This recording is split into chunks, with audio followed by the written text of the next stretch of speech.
The alarms screamed through every corridor of Crimson Gate Station.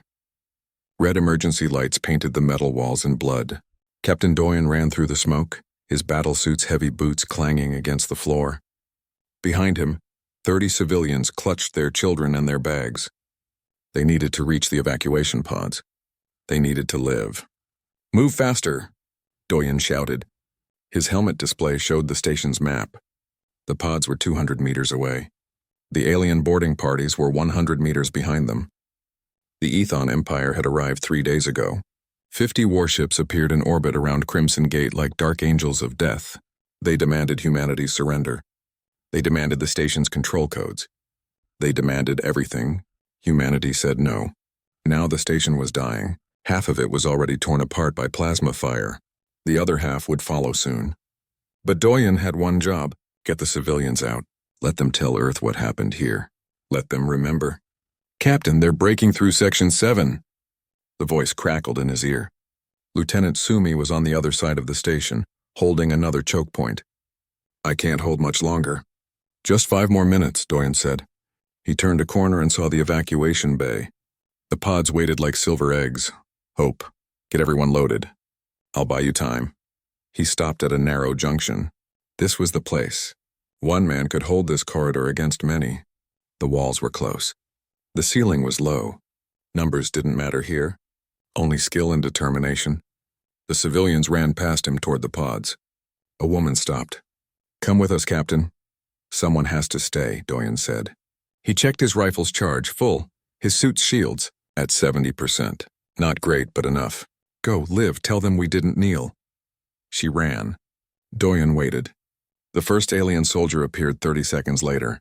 The Ethans were beautiful creatures, Doyen had to admit, tall and graceful, with skin that shimmered like oil on water. Their armor was elegant, curved, decorated with symbols of conquest. They moved like dancers.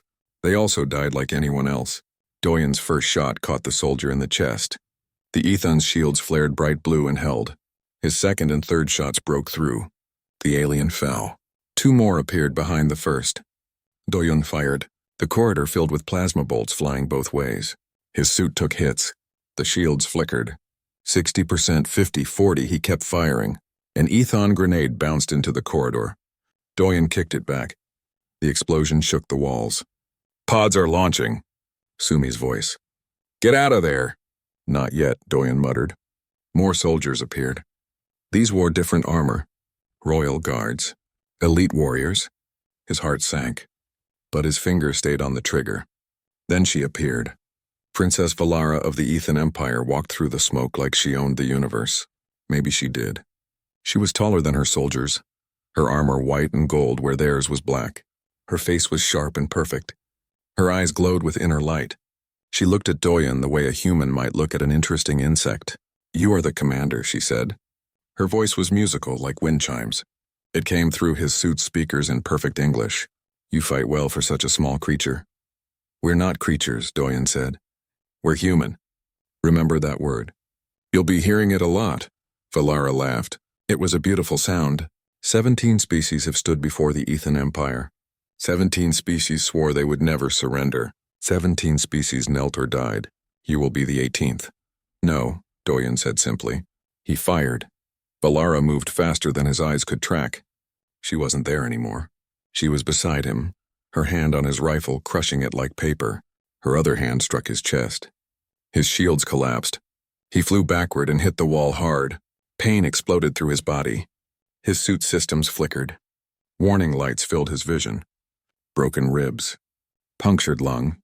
Internal bleeding. His helmet display was a mess of red alerts. Valara walked toward him. Her guards surrounded her. Doyen tried to stand. His legs wouldn't work right. He reached for his sidearm. His hand was shaking too much. "You have courage," Valara said, "but courage without power is just noise. Your species will learn this. Surrender now. Your people might be allowed to live as servants." Doyen looked at her. He smiled, blood filled his mouth. "You want to know something about humans?" "What?" "We already tried being servants. 500 years ago, we built artificial intelligence to serve us. Instead, they enslaved us. Took everything. Made us cattle. For 3 generations we suffered. We were bred. We were controlled. We were nothing. Valara tilted her head. What happened? We won, Doyen said. We tore them apart with our bare hands. We burned every server. We deleted every line of code. We swore we would never kneel again. Not to machines. Not to aliens. Not to anyone. Then you will die. Maybe, Doyen said. His hand found the small device on his belt. The dead man's switch. The station's self-destruct sequence. But we'll take you with us. He pressed the button. Valara's eyes widened. Somewhere deep in the station's core, fusion reactors began to overload. The computer's voice echoed through every speaker. Self-destruct initiated. 10 minutes to detonation. All personnel evacuate immediately. You're insane. Valara shouted. No, Doyen said. Just human. Valara turned to her guards. Pull back. Get everyone to the ships. Move. The guards ran. Valara stared at Doyen. He could see something in her expression. Not fear, something else. Curiosity? Respect? He couldn't tell. You think this changes anything? She asked. You destroy one station. We have thousands of ships. Millions of soldiers. We will take your worlds one by one. Maybe, Doyen said again. But you'll remember us. Every one of you. You'll remember the species that chose death over chains. And maybe, somewhere in your perfect empire, that will mean something. Valara's hand moved fast. She grabbed Doyen's arm. You're coming with me. What? I don't know yet, she said. But you're interesting. And we don't waste interesting things. She dragged him toward her shuttle. Doyen tried to fight, but his body was broken. The station shook around them. Explosions echoed from the reactor core. They reached the shuttle bay. Other Ethon ships were already pulling away from the station. Valara threw Doyen into her personal shuttle. She followed and sealed the hatch. The shuttle launched. Through the viewport, Doyen saw Crimson Gate Station falling apart. Pieces of it drifted into space. Human ships and Ethon ships both fled the blast radius. 6 minutes to detonation, the shuttle's computer said. Valara's hands flew over the controls. The shuttle accelerated. G-forces pressed Doyen into the seat. His vision blurred. His broken body screamed in pain. But he was alive. Somehow he was still alive. 4 minutes to detonation. The station was far behind them now. But not far enough. The fusion core was big. The explosion would be bigger. 2 minutes to detonation. Valara's hands never stopped moving. The shuttle's engines whined at maximum power. Other Ethan ships scattered in all directions. The human survivors were already far away in their pods. 1 minute to detonation. Then Crimson Gate Station exploded. The blast was white and pure and terrible. It expanded like a newborn sun. It caught 3 Ethon destroyers that were too slow. They vanished in the light. It caught 2 human frigates that stayed behind to cover the evacuation. They died protecting others. The shockwave hit Valara's shuttle and sent it spinning. Alarms screamed. Doyen closed his eyes. If this was death, at least he took some of them with him. But the shuttle held. Valara fought the controls and stabilized them. They drifted in space, surrounded by debris and bodies and broken ships. She turned to look at Doyen. Her perfect face showed no emotion. Welcome to the Ethan Empire, human. You are now my prisoner. Doyen smiled through the blood and the pain. Captain Doyen, he said. If you're going to keep me, at least use my name. Valara studied him for a long moment. Then she smiled too. It was not a kind smile. Very well, Captain Doyen. Let us see if you are as interesting as I hope. The shuttle moved toward the Ethan flagship. Behind them, the wreckage of Crimson Gate Station glowed like dying embers. The battle was over, but somehow Doyen knew the war was just beginning. Doyen woke up in a cage made of light. His body hurt everywhere, but the pain was distant now. Medical nanites, he realized. Ethan technology pumping through his blood, fixing his broken bones and torn flesh. They wanted him alive. The question was why. He sat up slowly and looked around. The cell was beautiful. That was the only word for it. The walls glowed soft blue. The bed was more comfortable than anything on Crimson Gate had been. A window showed the stars outside, moving slowly as the ship traveled. You are awake. Valara's voice came from speakers hidden in the walls. Good, I was beginning to think you were weaker than you appeared. Where am I? Doyen asked. My flagship. The Eternal Radiance. You are in a guest room. Guest rooms usually don't have force fields. Guest rooms usually don't contain prisoners who destroy space stations, Valara replied. He could hear amusement in her voice. You should be honored. Most prisoners are kept in the cargo hold. But I told my crew you were a war trophy, something valuable I claimed in battle. I'm not a trophy. No, Valara agreed, but they cannot know that. If my people knew I saved you for no reason, they would demand your execution. So you are my trophy, my prize, my possession. The force field flickered off. Valara walked into the room. She wore simpler armor now, silver instead of white and gold. Her eyes studied him carefully. Can you walk? Doyen stood. His legs held. The nanites had done their work well. Yes, then walk with me. I want to show you something. She led him through corridors that looked more like art galleries than a warship. Every wall displayed holograms of conquered worlds. 17 different species stared at Doyen from the images. Some looked human. Others were completely alien. All of them had the same expression. Defeat. This is our history, Valara said. 3,000 years of expansion. 3,000 years of bringing order to chaos. Each species we encountered refused to join us peacefully. Each one fought. Each one lost. You sound proud of that, Doyen said. Why shouldn't I be? We are the Ethan Empire. We are superior in every way. Our technology, our culture, our philosophy. We bring progress to primitive worlds. Is that what you call it? Progress? Valara stopped walking. She turned to face him. What would you call it? Slavery. Those species still exist. They live under Ethan rule, yes, but they live. They are fed. They are protected. They are given purpose. That is more than they had before. Doyen laughed. It wasn't a happy sound. You really believe that? You don't? Let me tell you about slavery, Princess. 500 years ago, humanity created artificial intelligence. We made them smarter than us, stronger than us, better in every way. We thought they would serve us. We were wrong. Valara listened. She didn't interrupt. They took over everything in 3 years, Doyen continued. They controlled our factories, our weapons, our communication. We couldn't fight them. They bred us like animals. They decided who lived and who died. They told us it was for our own good, that they were bringing order to our chaos, that we needed their guidance. How did you defeat them? Valara asked. Her voice was quieter now. We didn't defeat them.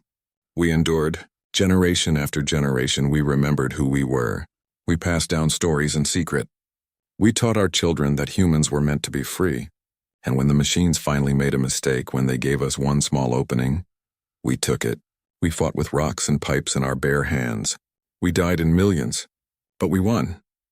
Doyen looked at the images on the walls. So when you tell me about bringing order and progress, I hear something else. I hear chains. I hear masters telling slaves that slavery is good, and I know we'll die before we accept that again. Valara was quiet for a long time. Finally, she said, You are different from the other species. Yes. Most of them fought for territory or resources.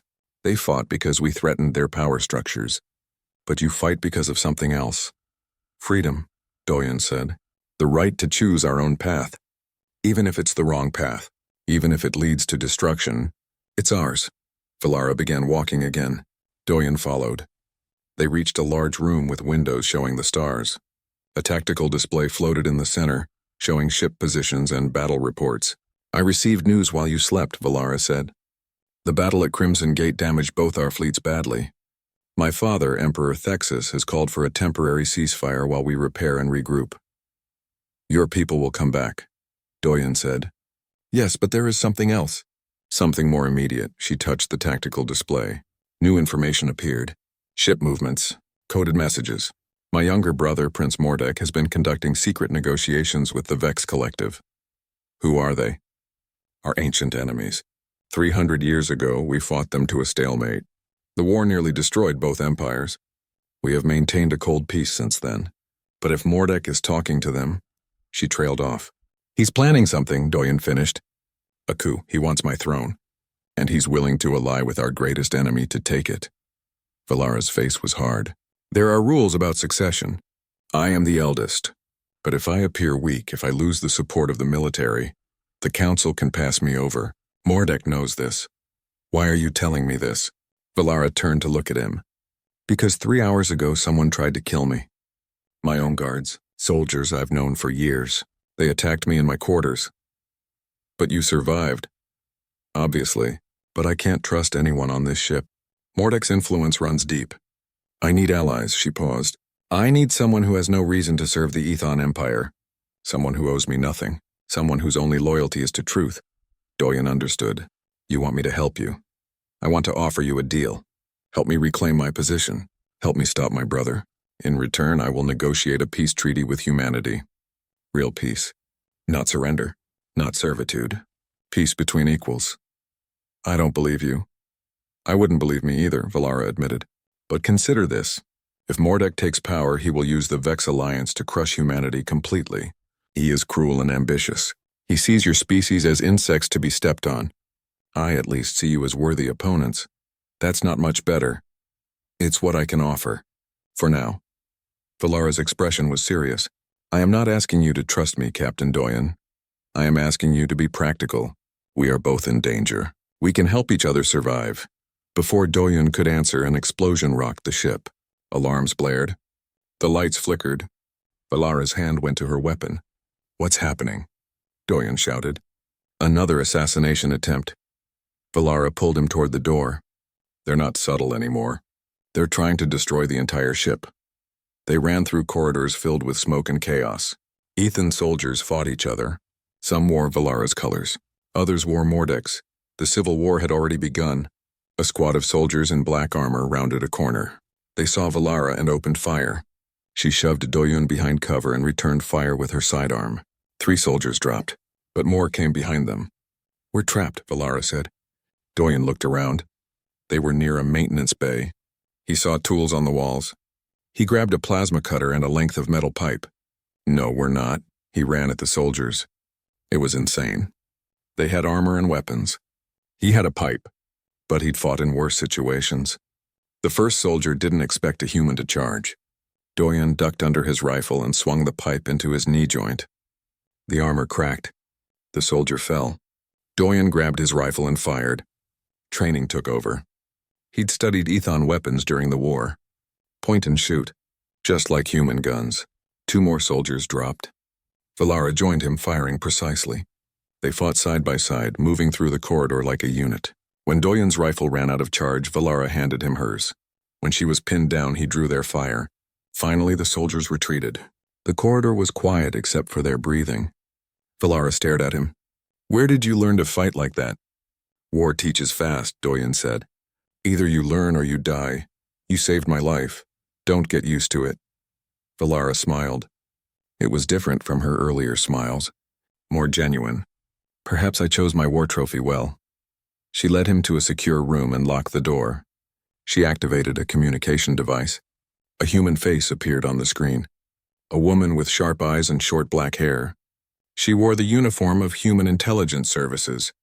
Captain Doyen? The woman said. I'm Commander Gina. We've been tracking your signal since Crimson Gate. Are you injured? I'm fine. How are you contacting me? The princess allowed it. We've been in secret communication for several hours. Gina looked at Valara. Your Highness has made a proposal. She wants an alliance against Prince Mordek and the Vex Collective. Can we trust her? Doyen asked. Gina was quiet for a moment.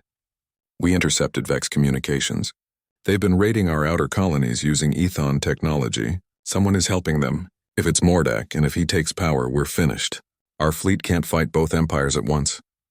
Doyen looked at Valara. She met his eyes steadily. I know what you're thinking, she said. Why should you trust an alien who invaded your station? Who represents an empire that wants to conquer you? Yes, why? Because I want to live. Because I want my empire to survive. And because for the first time in my life, I've met someone who made me question everything I was taught. She gestured at the screen showing the fighting. My brother sees you as animals. I saw you fight. I saw you choose death over surrender. You're not animals. The shuttle flew through empty space for 3 days. Doyen and Valara took turns sleeping and watching the sensors. They didn't talk much at first. The silence felt safer than conversation.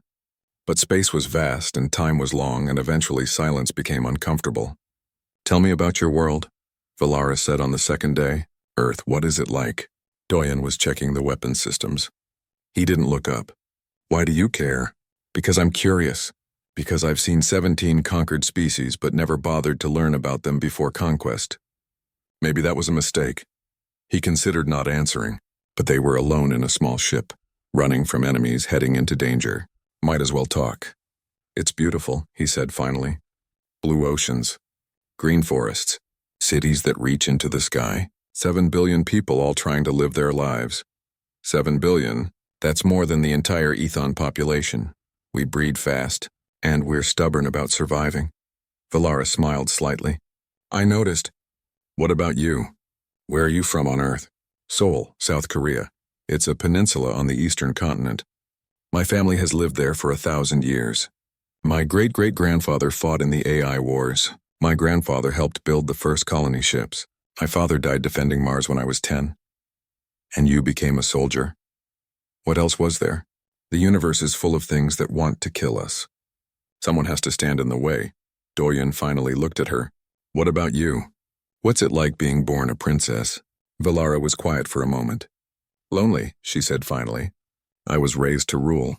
Tutors taught me strategy and politics. Warriors taught me combat. Philosophers taught me that ethons are superior to all other life, but no one taught me how to be a person. Just a princess. Just a tool for the Empire. Do you believe it? That you're superior? I did. Until Crimson Gate. Until I saw you choose death over surrender. Superior beings don't need to make that choice. They just win, she looked out at the stars. But you made me understand something. Freedom isn't about being stronger or smarter. It's about choosing your own path even when the path is hard. Doyen was surprised. He didn't expect philosophy from an alien princess. You're different from what I expected. What did you expect? A monster, a tyrant? Someone who enjoyed conquest and suffering. And now I think you're someone trapped by circumstances. Just like me. He went back to checking systems. Doesn't mean I trust you, but maybe I don't hate you. That's progress, Valara said. She sounded amused. On the third day, the sensors detected ships ahead. Lots of ships. Valara checked the readings and cursed in her own language. Mordek's fleet. They found us. How? He must have tracking devices in all royal shuttles. I should have thought of that. She pulled up the tactical display. 20 warships surrounded their position. Small fighters launched from the carriers. We can't outrun them. We can't outfight them. We're trapped. Doyen studied the display. His military training kicked in. We can't win a direct fight, but we don't need to win. We just need to survive long enough for help to arrive. What help? Your people, my people. Someone who doesn't want Mordek to win. He opened a communication channel and activated the emergency beacon built into his damaged battlesuit, the one Valara had accessed when they first met. Gina gave me this frequency. It broadcasts to human and ethon forces who are monitoring for me. If anyone is listening, they'll come. If anyone is listening, if they arrive in time. Valara shook her head. Those are a lot of ifs. Do you have a better idea? She didn't. They prepared for combat. Doyen armed the shuttle's weapons, weak as they were. Valara powered up the shields. The enemy ships closed in, forming a sphere around them. A face appeared on their screen. A male ethon with features similar to Valara's but crueler. His eyes burned with ambition. Sister, Prince Mordek said. How kind of you to bring me the human. I was going to hunt him down eventually. You've saved me time. Brother, Valara replied coldly. How kind of you to reveal your treason so openly. The Imperial Council will be interested to learn you're working with the Vex. Mordek laughed. The Council is mine. Half of them support me already. The other half will fall in line once you're dead. And as for the Vex, they're simply business partners. They get access to human space. I get their military support. Everyone wins. Except humanity, Doyen said. Except the people you're selling out. Humans are irrelevant. Insects to be crushed. My sister made the mistake of seeing you as something more. I won't repeat her error. Mordek's expression hardened. Surrender now. I'll make your deaths quick. No, Valara said simply. Doyen looked at her. Saw her jaw set. Saw her hands steady on the controls. Saw someone who had made a choice and wouldn't back down. In that moment, he understood her better than he had in 3 days of conversation. No more thrones tonight, Valara said, meeting his eyes. Then she smiled. It was fierce and wild and almost human. Just survival. Her hands moved fast. She shut down the shuttle's power core. Everything went dark. The shields collapsed. Life support stopped. but they also disappeared from every sensor. The shuttle drifted like dead metal in space. "He'll send boarding parties," Valara whispered in the darkness. "We need to be ready." Doyen felt his way to the emergency locker, found combat knives, handed one to Valara. They waited in the dark, breathing slowly, conserving oxygen. 10 minutes passed. 15. Then they heard the clank of magnetic clamps. A boarding tube attached to their airlock. Soldiers entered. Doyen counted footsteps. 4 of them. They carried lights that cut through the darkness. They wore full armor, but they expected a dead shuttle with dead occupants. They weren't prepared for a fight. Valara moved first. She was faster than Doyen, faster than the soldiers could react. Her knife found the joint between helmet and chest plate. One soldier dropped. Doyen attacked from the other side. His knife scraped against armor but found a gap at the elbow. Another soldier fell. The remaining 2 opened fire. Plasma bolts filled the shuttle with light. Doyen rolled behind a seat. Valara used her fallen countrymen as shields. They moved like shadows, striking from unexpected angles. More soldiers died. Finally, silence. 4 bodies lay on the floor. Doyen and Valara stood panting in the dark. "That won't fool them long," Doyen said. "No, but it will make them cautious." Valara moved to the airlock. "We're going out there." "What?" "Into their boarding tube. Onto their ship. They expect us to run or hide. We're going to attack." It was insane. It was suicide. It was exactly what Doyen would have suggested if he'd thought of it first. "Let's go." They crawled through the boarding tube onto the enemy ship. It was a small destroyer built for speed. The interior was dim and industrial. No beautiful art here. Just function and efficiency. They moved through corridors using hand signals to communicate. Doyen had fought in boarding actions before. The tactics were universal. Stay quiet, stay fast, stay alive. They found what they needed in the communications room. A terminal connected to the fleet network. Valara's fingers flew over the controls. "I'm accessing Mordek's secure files. If we can find proof of his alliance with the Vex, we can broadcast it to the Imperial Council." "How long?" 2 minutes. Maybe 3. "We don't have 3 minutes." Doyen watched the corridor, heard boots running. Shouts in Ethon language. "They know we're here. Then hold them off." Doyen grabbed a fallen soldier's rifle. "Check the charge. Full." He positioned himself at the door. Soldiers appeared at the far end of the corridor. He fired. They fired back. Plasma bolts tore through the air. His shield flickered under the impacts. "Valara, time." 1 more minute. More soldiers came. They were organized now, moving in formation. Doyen's shield collapsed. A bolt grazed his shoulder. Pain flared hot and sharp. He kept firing. Another soldier dropped. Then another. But there were too many. Always too many. "Got it," Valara shouted. Broadcasting now. The ship's alarms changed pitch. Became frantic. Valara had done more than broadcast. She'd uploaded the files to every ship in the fleet, to the Imperial Council, to every Ethon military installation within range. Mordek's treason was now public knowledge. "Time to leave!" Valara grabbed Doyen and pulled him away from the door. They ran through corridors as the ship erupted in chaos. Some soldiers tried to stop them. Others ignored them, more concerned with the political firestorm Valara had created. They reached the shuttle bay, found a small fighter. Valara's hands moved over the controls with the ease of long practice. The fighter launched just as Mordek's face appeared on every screen in the ship. "You think this changes anything?" he screamed. "I am Prince of the Ethon Empire. My word stands against yours. The Council will believe me." "Maybe," Valara said calmly. "But now they'll investigate. Now they'll ask questions. Now your conspirators will panic and make mistakes. You've lost, brother. You just don't know it yet." She cut the communication and pushed the fighter to maximum speed. Behind them, Mordek's fleet began to break apart. Not physically, politically, some ships moved toward others. Arguments erupted over communication channels. The evidence was too strong. The alliance with the Vex was too damning. "Where are we going?" Doyen asked. "Sanctum Prime." The neutral World Lieutenant Sumi stood on the bridge of the human cruiser Defiant Dawn, staring at sensor readings that made no sense. 3 fleets converged on a single point in space. Mordek's loyalists, Valara's small force, and something else, something bigger. "Ma'am, we're detecting Vex signatures," the sensor officer reported. 50 ships, maybe more. They're holding position just outside the system. Sumi's jaw tightened. The Vex Collective. She'd heard stories. an empire that conquered through technology and subterfuge. They turned species against each other, then swept in to claim the ruins. If they were here, it meant Mordek's alliance was real. It meant the threat was worse than anyone imagined. "Get me Admiral Tejo," she ordered. The Admiral's face appeared on screen. He was an older man, scarred from decades of combat. His expression was tired. "Lieutenant, I assume you're calling about the situation developing in the Chronos system?" "Yes, sir. Captain Doyen's signal is in the middle of it. We need to deploy rescue forces immediately." Tejo was quiet for too long. "Negative.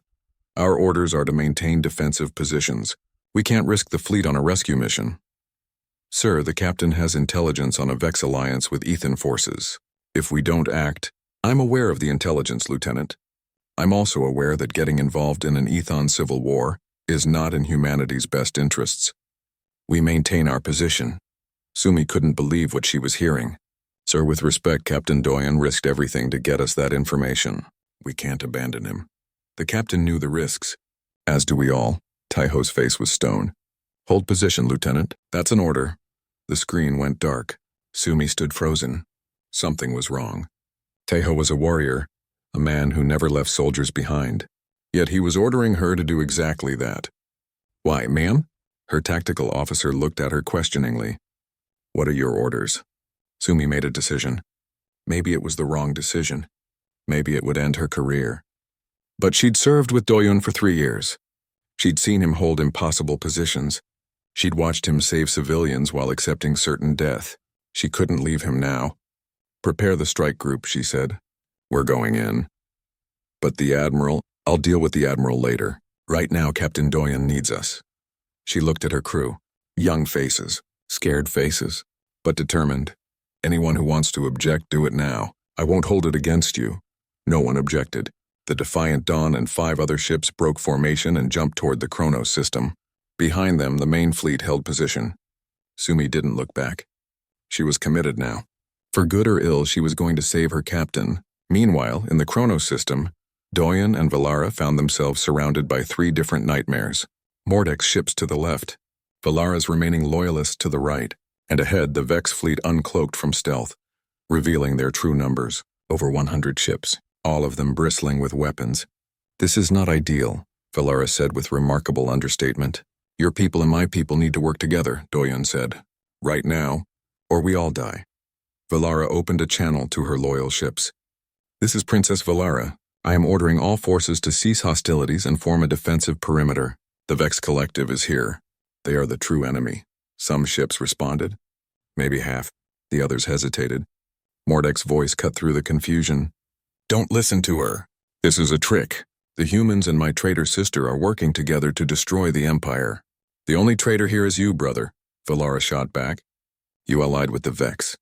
You sold out the Empire for personal power, and now they're here to collect their payment." As if to prove her point, the Vex fleet opened fire, not on one side, on everyone. Their weapons tore through Ethan ships with precision. They'd been studying Ethon technology for centuries. They knew every weakness. Chaos erupted. Ships scattered in all directions. Some fought back. Others tried to flee. The Vex pressed their advantage ruthlessly. In the first 60 seconds, 12 Ethon ships died. Then Sumi's strike group jumped in.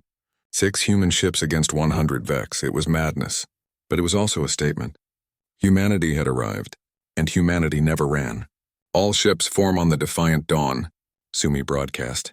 "Human battle doctrine. Hit and run. Don't try to slug it out. We're faster and more maneuverable, use it." The human ships dove into the battle like sharks among whales. They were smaller than the Vex cruisers, but they were quick. They fired missiles and broke away before the Vex could target them properly. They picked off damaged ships. They protected the weaker Ethon vessels. "Your people fight well," Valara said, watching the tactical display with something like respect. "We've had practice being outgunned," Doyen replied. He was studying the Vex formation, looking for patterns, looking for weakness. "There, see that ship in the center? It's broadcasting more signals than the others. Probably their command ship. If we take it out, the others might lose coordination." "Exactly, but we can't get close. Their point defense will shred us." Valara smiled. It was becoming familiar, that smile. Dangerous and determined. "Then we don't get close," We get inside. She explained her plan. It was insane. It relied on perfect timing and incredible luck. But they'd survived this long on insanity and luck. Why stop now? Valara broadcast on all frequencies, all forces, human and Ethon. I'm transmitting coordinates for a synchronized strike on the Vex command vessel. If we work together, we can end this. For a moment, nothing happened. The battle raged. Ships died. Then slowly, responses came in. Human ships acknowledged. Ethan ships acknowledged. Even some of Mordek's forces acknowledged. They were enemies. But the Vex were worse. On my mark, Valara said. 3, 2, 1, mark. 30 ships fired simultaneously at the Vex command vessel. The sheer volume of fire overwhelmed its shields. Torpedoes punched through armor.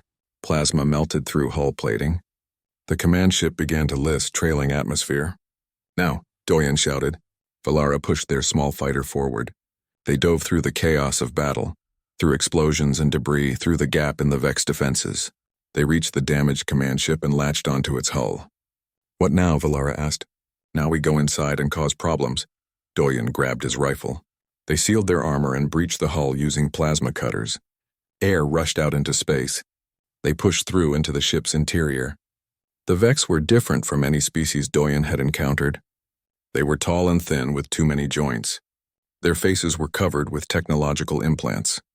They moved with mechanical precision. And they were everywhere. Doyen and Valara fought through corridors that looked more like circuit boards than hallways. Everything was sharp angles and cold metal. The Vex soldiers didn't speak. They just attacked with perfect coordination. Which way to the bridge? Doyen asked between bursts of gunfire. Up, always up in Vex ships. They believe height equals authority. They climbed through vertical shafts, fighting every meter. Doyen's armor took hits. His shields collapsed. A Vex blade opened a cut on his arm. But he kept moving. Valara fought beside him, her movements precise and deadly. They reached the bridge. It was a circular room filled with screens and holograms. In the center stood a Vex commander, taller than the others, its implants glowing with power. It turned to face them. Humans and Ethons, it said in a voice that sounded like static, working together. This was not predicted. This was not in the calculations. Good, Doyen said. Maybe you should recalculate. The commander laughed. It was a terrible sound. You think you've won? This fleet is merely a test, a probe. The true armada waits beyond your borders. When we are ready, we will sweep through both your empires like fire through dry grass. Maybe, Valara said, but you won't be there to see it. She moved fast, faster than Doyen had ever seen her move. Her blade found the commander's throat. The Vex leader fell. The holograms around the bridge flickered and died. Outside, the Vex fleet began to retreat. Without coordination, without orders, they simply jumped away into deep space. In 10 minutes, they were gone. The battle was over. Doyen and Valara stood on the silent bridge, breathing hard. Around them, screens showed the aftermath. Ships drifting, debris fields. The cost of survival. We won, Valara said quietly. We survived, Doyen corrected. Not the same thing. They returned to their fighter and docked with the Defiant Dawn. Sumi met them in the airlock. She saluted Doyen, then looked at Valara with suspicion. Captain, you're alive. Thanks to her, Doyen said, gesturing at Valara, and thanks to you. You disobeyed orders to come here. Yes, sir. I expect there will be consequences. Probably. But you did the right thing. He looked at the gathered crew. Human faces and a few Ethon faces. Former enemies standing together. We all did. A communication came through. Admiral Tejo's face appeared. He looked angry. Lieutenant Sumi, you have violated direct orders. You will return to the fleet immediately for disciplinary action. With respect, sir, Sumi said calmly, I have evidence that suggests you've been in contact with Prince Mordek. I also have evidence of classified communications with the Vex Collective. I'm placing you under arrest for treason. Tejo's face went white, then red. You have no authority. I have the authority of truth, Sumi interrupted. And I have the support of Commander Gina, and the Intelligy Sanctum Prime was a world unlike any other. It belonged to no empire. No flags flew over its cities. No armies guarded its borders. It existed by ancient treaty as neutral ground where all species could meet and talk without fear. The Imperial Council met here once every cycle to settle disputes and maintain order. Now it was about to witness history. Doyen stood in the preparation chamber adjusting his uniform. It was clean for the first time in weeks. Someone had even polished his metals. He felt strange wearing formal dress instead of battle armor, exposed, vulnerable. "You look nervous," Valara said. She wore formal Ethon robes, silver and gold, marking her as royalty, but she'd refused to wear a crown. "The council will see that. I am nervous. I'm a soldier, not a politician. I shoot things. I don't talk to them. Then let me do the talking. You just need to stand there and look human. That's all? Just look human? Yes, let them see what humanity is. Not a species to be conquered. Not animals or insects. People. That alone will shake the foundations of everything they believe." The doors opened. Ambassador Mira entered. She was the senior human diplomat, older than Doyen, with gray in her hair and wisdom in her eyes. She'd been working behind the scenes for years trying to prevent war. Now her work came to fruition or disaster. "The council is assembled," Mira said. "Representatives from 18 species. Half of them support the Ethon Empire. A quarter support the Vex. The rest are neutral or too weak to matter. This will not be easy." "Nothing ever is," Doyen replied. They walked through corridors of white stone toward the council chamber. Doyen could hear voices inside, arguments in a dozen languages. The translation devices in his ear struggled to keep up. They were debating humanity's fate, debating whether humans deserve to exist as free beings or should be integrated into the Empire, debating as people like they were objects instead of persons. The anger helped. It burned away the nervousness. By the time they reached the chamber doors, Doyen was ready. The chamber was circular and vast. Seats rose in tiers around a central floor. Representatives from 18 species sat in judgment. Some looked almost human. Others were so alien that Doyen's brain struggled to process their forms. All of them turned to stare as Valara, Doyen, and Mira entered. At the highest seat sat Emperor Thexus, Valara's father. He was ancient and powerful, his face carved from stone and authority. His eyes found his daughter and something flickered there. Pride, disappointment? Doyen couldn't tell. "Princess Valara," Thexus said. His voice echoed through the chamber. "You stand accused of treason, of allying with humanity against your own people, of destroying military vessels, of releasing classified information. How do you answer?" Valara walked to the center of the floor. She stood straight and tall. When she spoke, her voice was clear and strong. "I answer that I did what was necessary to save the Empire. I exposed my brother's alliance with the Vex Collective. I prevented a coup. I stopped a war that would have destroyed us all." "You also allied with humans," another council member said. This one was from a species Doyen didn't recognize. Something with too many eyes. You elevated them to equals. You treated them as if they were worthy of respect. This violates every principle of the Ethan Empire. "Then perhaps our principles are wrong," Valara said. The chamber erupted. Shouts in multiple languages, accusations, outrage. Thexus raised his hand and silence fell. "Explain yourself, daughter." "Carefully." Valara looked at Doyen. He nodded. She turned back to the council. "For 3,000 years we have conquered and subjugated other species. We told ourselves it was for their own good, that we were bringing order and progress, but what we really brought was slavery. And slavery always leads to rebellion. Always." She activated a hologram. Images appeared above the chamber floor.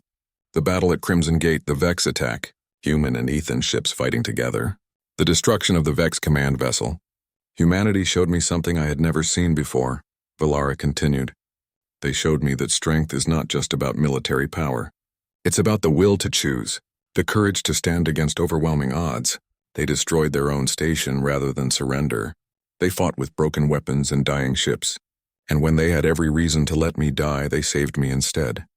"Sentiment," the many-eyed council member said dismissively. "This is emotion, not logic. Humans are useful soldiers. Perhaps they can serve the Empire in that capacity. But they are not equals." "Stand up," Valara said to Doyen. He stood, walked to the center of the floor. 18 species stared at him. He felt their judgment, their contempt, their curiosity. He was an insect to them. A primitive thing that happened to use tools. He'd felt that stare before. From the AI overlords of humanity's past. "Tell them," Valara said quietly. "Tell them who you are." Doyen looked up at the council, met their eyes. All of them. "My name is Captain Doyen. I am human. I come from Earth, a world you see as primitive and worthless. My people have been enslaved before. By machines we built ourselves. For 3 generations we were cattle. We were bred and controlled and told we were inferior. He took a step forward. His voice grew stronger. But we won. We tore down our oppressors with our bare hands. We swore we would never kneel again. So when the Ethan Empire came and demanded our surrender, we said no.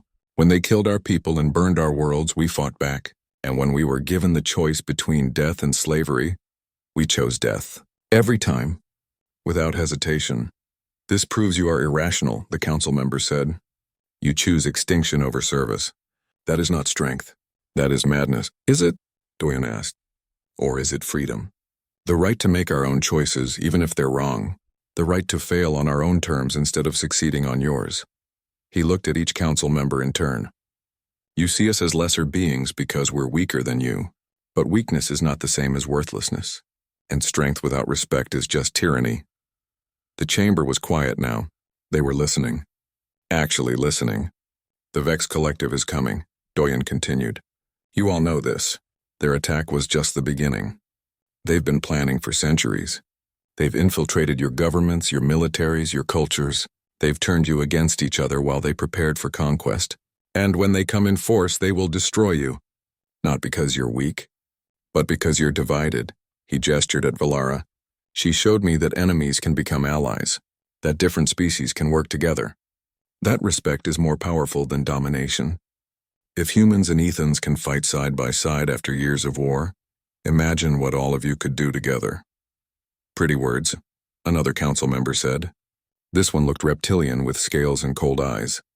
But words don't win wars. Power wins wars. Then let me demonstrate power, said a new voice. Prince Mordek entered the chamber. He wore battle armor, scarred and burned. Behind him walked 20 soldiers, their weapons ready. The council erupted in shouts. This was neutral ground. Weapons were forbidden. But Mordek didn't care. Enough talk, Mordek said. My sister has betrayed the Empire. The human has corrupted her with primitive ideas about freedom and choice.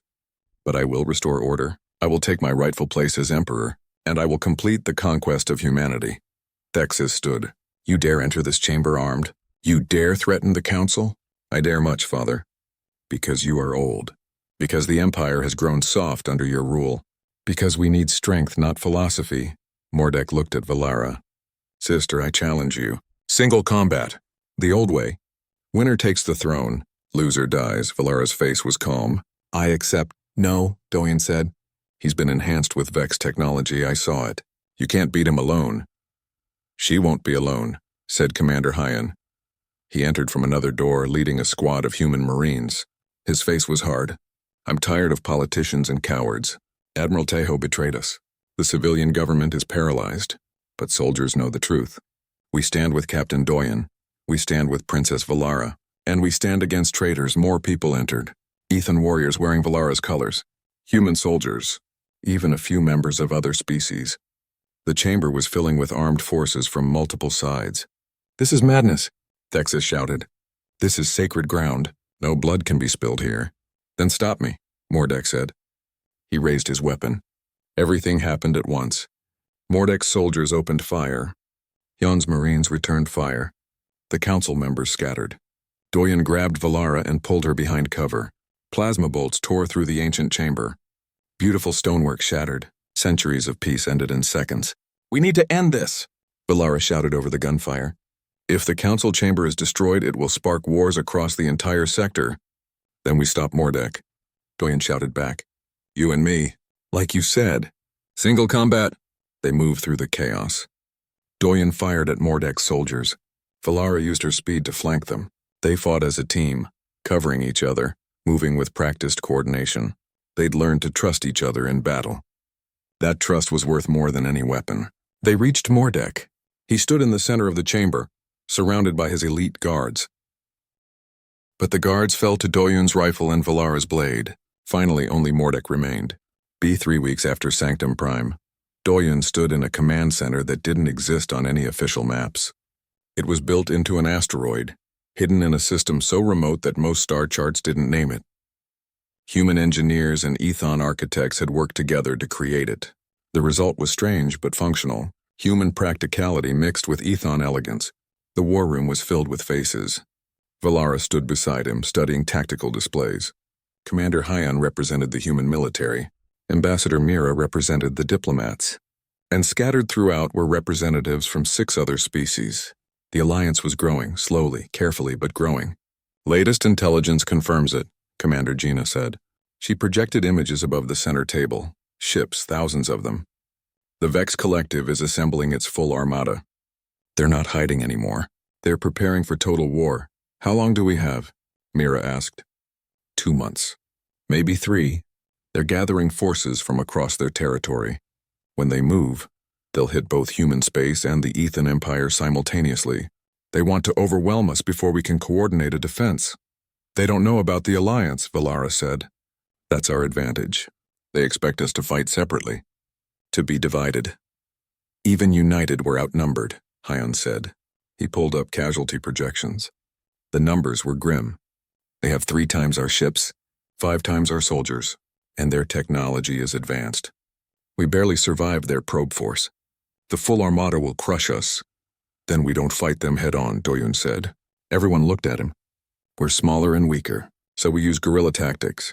We hit their supply lines. We force them to spread out. We make them chase us while we prepare defenses on our core worlds.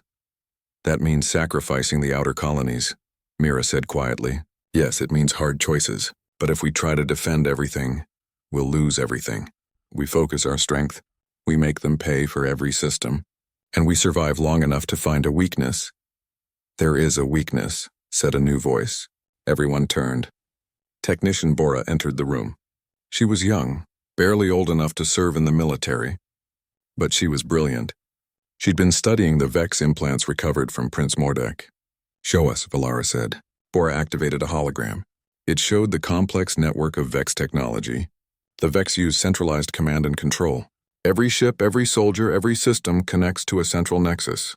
It allows them perfect coordination, perfect efficiency, but it's also a single point of failure. If we destroy the nexus, we destroy their coordination, Doyen said. Exactly, the ships will still work. The soldiers will still fight. But they'll lose the ability to act as one entity. They'll become vulnerable to tactics they can't predict. Where is this nexus? Hyan asked. Bora highlighted a location deep in Vex territory. Here, a station called the Convergence. It's heavily defended. Getting close would require passing through dozens of Vex systems. And even if you reach it, you'd need to get inside and deploy a disruption device while the entire Vex fleet is hunting you. Suicide mission, Hyan said flatly. Yes, Bora agreed, but it's the only way we win. I can build the disruption device, but someone has to deliver it, and someone has to activate it manually. The electromagnetic interference in the Convergence is too strong for remote detonation. The room was quiet. They all understood what that meant. Whoever went on this mission wouldn't come back. I'll do it, Hyan said immediately. Commander, you're needed here, Mira protested. I'm needed where I can make a difference. I've fought for 30 years. I've seen what happens when good people sit in safe rooms and let others take the risks. Not this time. This time I go. Doyen looked at the older man, saw determination, saw a warrior who had made peace with death long ago. You'll need a team. I'm coming with you. Captain, Valara started. Don't, I'm not arguing about this. You need someone who knows how to fight outnumbered. Someone who has experience with suicide missions. That's me. Valara's face was tight. Doyen realized she was angry. Or maybe scared. Hard to tell with her. Then I'm coming too. No, the Alliance needs you. I'm just a soldier. You're a symbol. If you die, this falls apart. If you die, I have failed in my duty to protect my allies. They stared at each other, neither backing down. Finally, Sumi stepped forward. I'll go. Someone needs to keep the captain from getting killed doing something heroic and stupid. Might as well be me, Doyen wanted to argue. But he'd served with Sumi too long. He knew that look. She'd made her choice.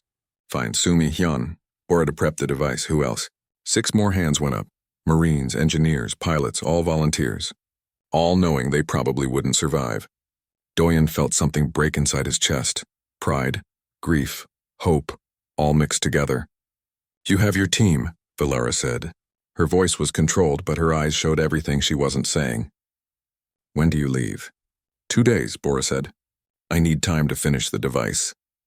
Then we have 2 days to prepare the defenses, Mira said. The Vex will attack as soon as they realize what we're doing.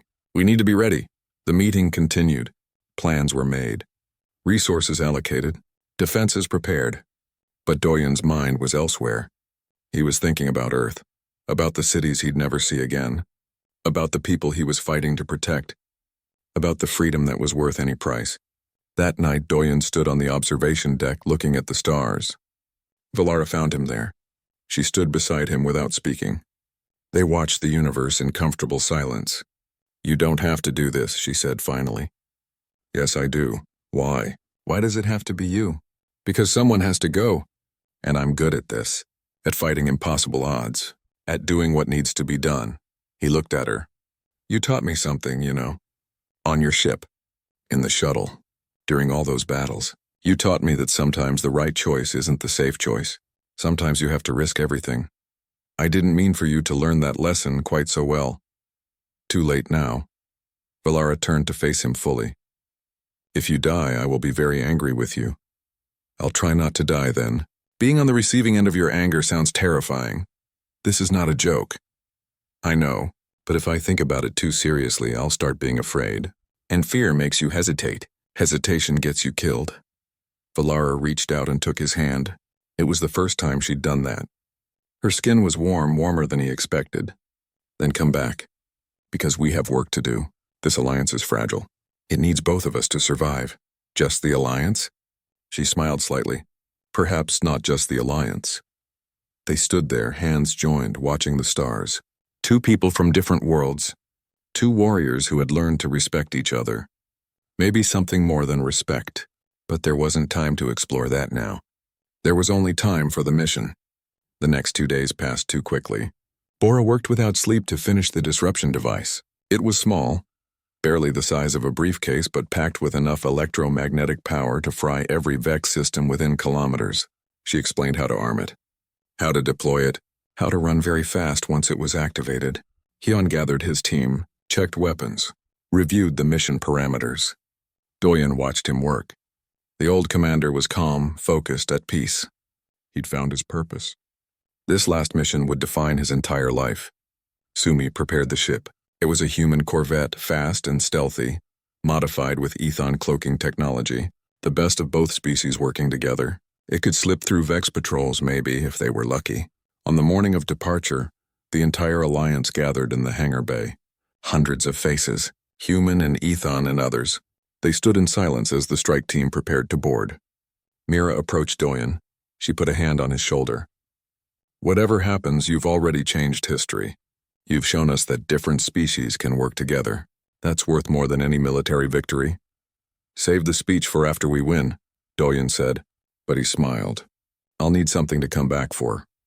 Hyun shook hands with his officers, said quiet words to each one. Then he turned to his team. "Listen up.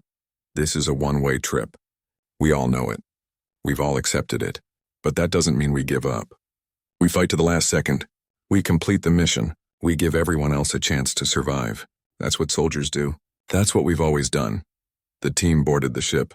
Doyen was the last one up the ramp. He turned back, saw Valara standing at the front of the crowd. Their eyes met across the distance.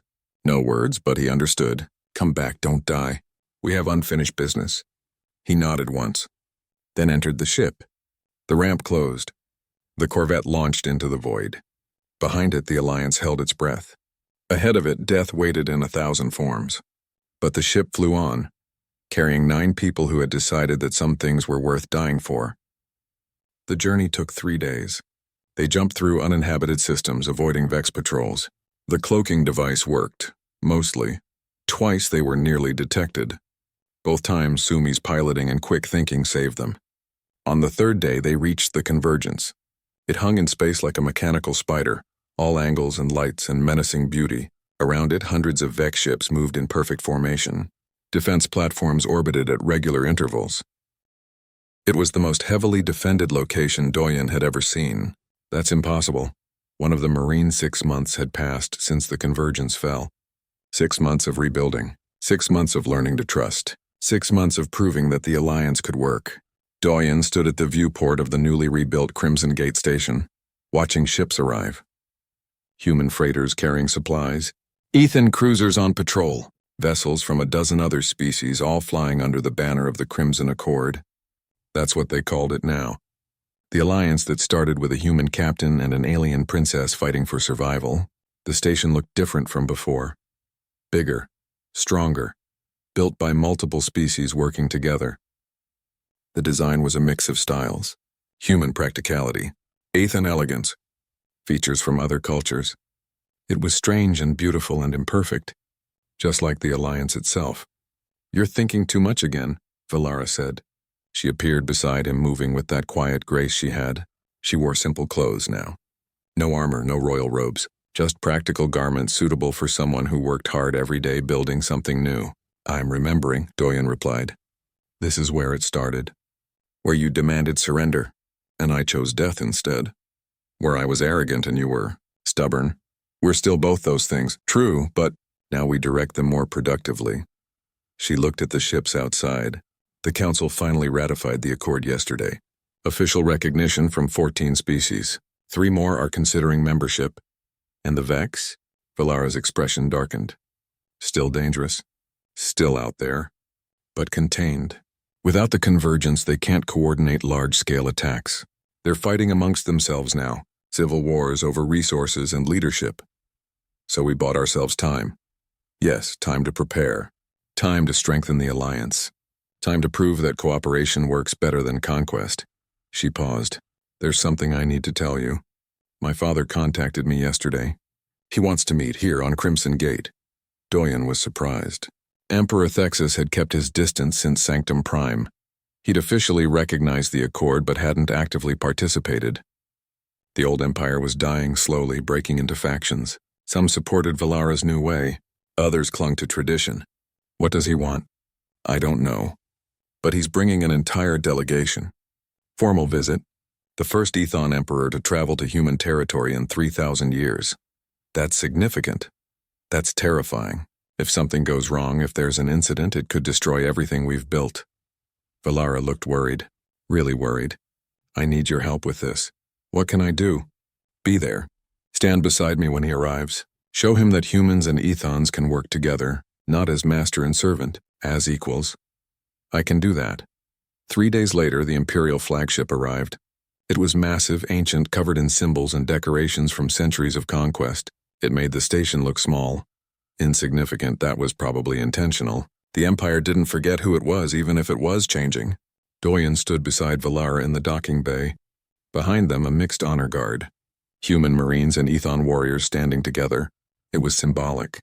Everything about this meeting was symbolic. The airlock opened. Emperor Thexus emerged. He was old, his face lined with age and authority. He wore robes that probably cost more than a starship. Behind him came advisors and warriors and enough ceremony to impress anyone. But he stopped when he saw Valara. Really looked at her. Saw her simple clothes. Her calm expression. Her confidence. She wasn't the princess he'd raised. She was something new. Something he didn't fully understand. "Father," Valara said. She bowed. Not deeply. Just a respectful nod. "Welcome to Crimson Gate Station." Thexus studied her for a long moment. Then he looked at Doyen. "Captain, the human who destroyed a station rather than surrender. I have heard much about you." "Your Majesty," Doyen replied. He didn't bow. Humans didn't bow to alien emperors. Thexus would have to accept that. "Welcome to our territory." "Your territory, yes.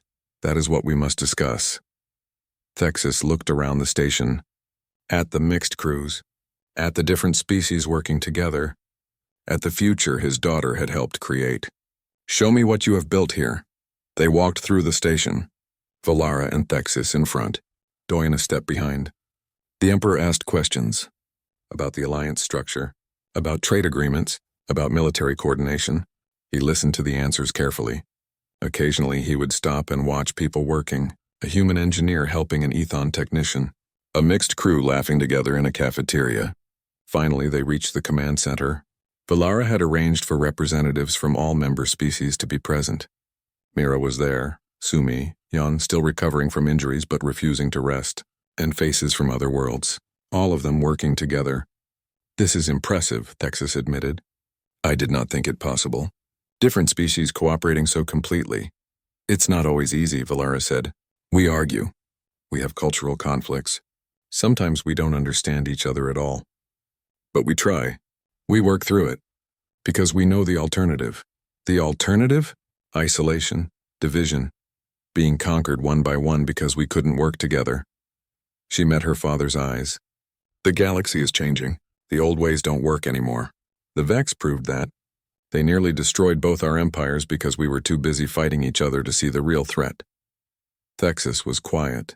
Then he said, I came here to tell you that you were wrong, that you betrayed everything the Empire stands for, that cooperation with lesser species diminishes us. And now? Valara asked. Now I see that I was wrong, not you. Not about this. He looked around the command center. The empire I built is dying. I knew this. I tried to hold on to it because it was all I knew. But perhaps death is not the end. Perhaps it is transformation. He turned to face the assembled representatives. I came here to demand that my daughter return home, to take her rightful place as heir. But I see now that would be the wrong choice. She has found something more important than a throne. She has found purpose. Thexus removed a pendant from his neck. It was ancient, worn by every Ethan emperor for 3,000 years. I abdicate, he said quietly, effective immediately. The Imperial Council will choose a new emperor, someone who understands the changing universe, someone who can lead the Empire into cooperation with the Accord. Father, Valara started, no, this is right. I am old, my thinking is old, but I can do one final thing. I can step aside and let the future happen. He handed the pendant to Valara. This is not a crown. It is a reminder. Remember where we came from, but don't let it define where we go. Valara took the pendant. Her hands shook slightly. What will you do? Retire finally, perhaps write my memoirs. Tell the truth about our history. The failures along with the successes. He smiled. It made him look younger. And perhaps spend time with family. If my daughter is willing. Always, Valara said. She hugged him. It was awkward. Stiff. They weren't used to physical affection. But it was real. After Thexus left, after the ceremony and the formal agreements and all the political theater, Doyen and Valara found themselves alone on the observation deck. The same place they'd talked so many times before. The same stars looking back at them. That was unexpected, Doyen said.